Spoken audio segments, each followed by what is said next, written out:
This was the worst circumstances of every possible mistake, unfortunately, that could be made. Because you can't say, Gordon, that Israel did not know that there was Hamas. Right? We had been fighting a war with them on average every 2 years ever since we pulled out of Gaza back in the summer of 2005. So we knew there was Hamas. We knew they were an enemy. We knew they had bad intentions towards us. We knew that they were declaring genocidal intentions. So how is it that we didn't think that we needed to go and get the job done and take care of them while they were still weaker before they grew into this monster that exploded into our country back on October 7th? And I think that's the real question, because when we look to the future, we have to ask ourselves, can this happen again?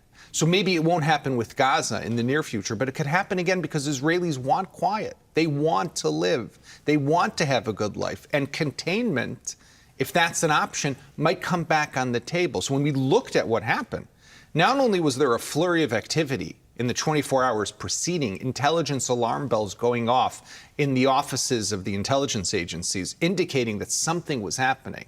So there was information. They just didn't have the imagination to understand what it was and to put the pieces together.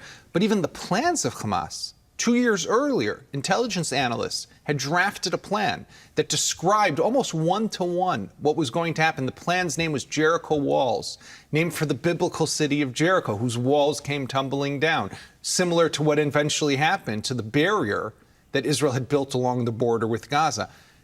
And you know what was crazy? Was that Israel's defense minister on October 7th, Yoav Gallant, former IDF general, never saw the plan until 5 weeks into the war.